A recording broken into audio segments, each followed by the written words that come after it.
Sponsored by Auto Owners Insurance. Simple human sense. Temperatures are split across the Midwest. It's warmer to our south and much colder to our northwest, staying at 4 in Green Bay. We're just kind of in the Goldilocks zone in between in the teens this morning. Not too bad, but it is enough that we could still have some slick spots on the roads from any leftover melting that took place yesterday. There are some clouds out there, but in general, it's quiet. We are starting to see some of that change, though, over towards Iowa. Hints of snow and potential freezing rain are starting to pop up. We'll look at those in detail as 6 News This Morning continues. WLNS is here for you with 6 News This Morning. A big political announcement from Lansing Mayor Andy Shores made that will impact how the race will be run. Good morning, Mid-Michigan. It's Wednesday, February 5th. I'm Jorma Duran. And I'm Megan Vaselli. Thank you so much for joining us. 6 News is here for you now at this morning's top stories. Lansing Mayor Andy Shores has now formally announced he wants another term. Yeah, he unveiled his re-election plans for the race voters will decide on this coming fall. Mayor Shores talked about his new re-election campaign at Gregory's Soul Food on the north side of Lansing. That's where he also shared his future plans for the city if he gets re-elected, which included focusing on economic development, job creation, housing, and enhanced city services. He also made a case to voters as to why he deserves the position once again. We're seeing, as you heard, billions of dollars of investment right now, growing our local economy, improving the lives of residents in every corner of our city.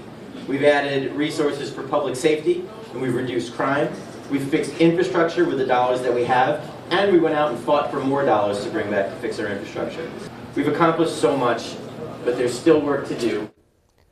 A primary for the mayor position will be held in August and then the general election in November. So far, there have been no challengers announced, but 6 News will make sure to follow any new developments and we'll pass them on to you when we get them. Staying with elections, we have just confirmed Genesee County Sheriff Chris Swanson plans to run for Michigan governor as a Democrat. We expect Sheriff Swanson to make a formal announcement tomorrow. Governor Gretchen Whitmer is term limited and cannot run for re-election. Secretary of State Jocelyn Benson already has announced her bid for governor, so any potential Democratic candidates like Sheriff Swanson would compete with her for the nomination in the primary.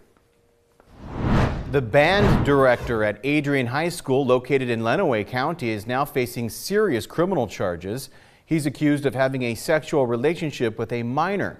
50-year-old Aaron Michaeloff is now being held in the county jail there, and his bond was set at $400,000. Police say the accusations of his relationship with a minor is unrelated to his employment with the school. However, authorities are still communicating with the school district, and officials informed parents about the situation.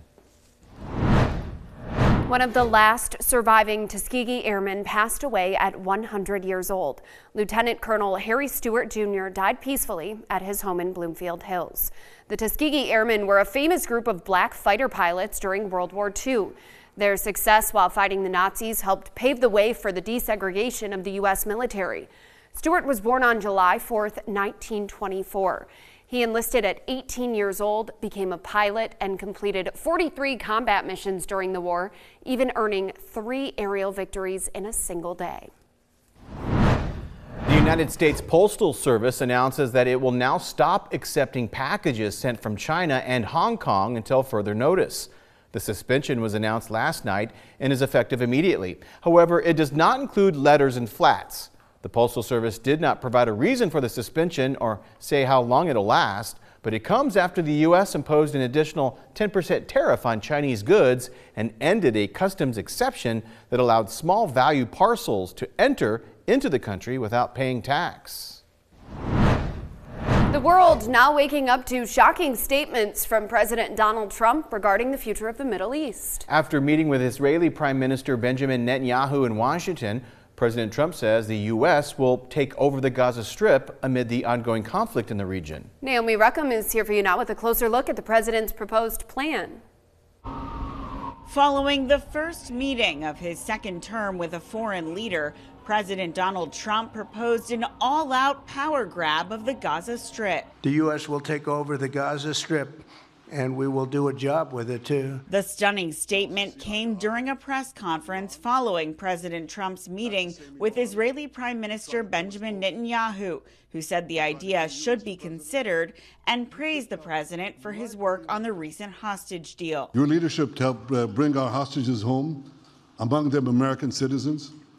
You freed up munitions that have been withheld from Israel. Short on specifics, President Trump added that the Palestinians in Gaza should resettle elsewhere during the takeover. We'll own it and be responsible for dismantling all of the dangerous unexploded bombs and other weapons on the site, level the site, and get rid of the destroyed buildings. The announcement was met with shock around the world. Leaders of several of the most powerful Arab nations have previously said that they strongly oppose any suggestion that residents of Gaza be resettled in other nations. Other experts say the proposal is unrealistic. It's not a plan that has any connection to reality in today's Middle East. The meeting comes as Israel and Hamas begin talks on the second phase of a peace deal, which would free all remaining hostages and end the war. Naomi Ruckham, CBS News. From Storm Tracker 6, this is Weather on the Sixes, sponsored by Auto Owners Insurance. Simple human sense. Outside on the Capitol camera, we can see the dome, and if you look up, you might be able to see a stray star or two poking through high up clouds.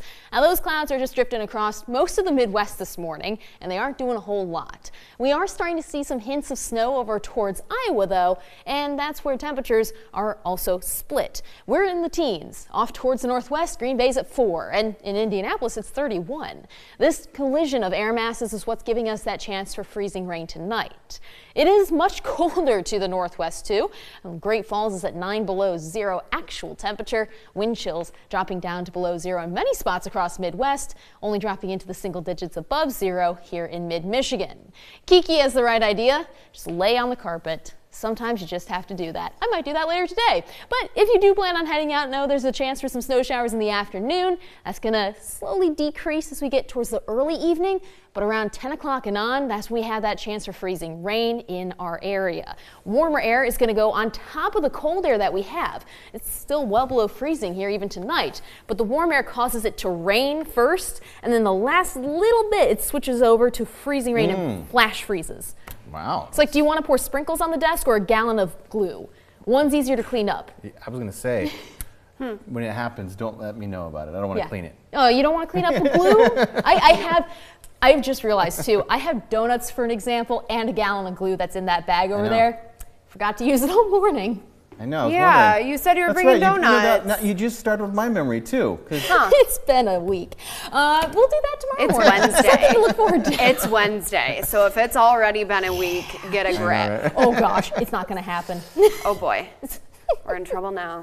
All right, well, us here at TV6 are getting ready to celebrate the 75th anniversary of WLNS TV this year, and we could use your help. If you have any pictures or videos from back in the day, we set up a folder for you to upload your memories. To share them, just head to WLNS.com/75. We'd love to use them on the air, and if you're willing to talk about it on TV, let us know in the comments, and we may be in touch. Coming up, the future of a nonprofit in the Lansing Mall now up in the air. What the founder of the Freetail store says could lead to a relocation in our What's on the Web segment. All right.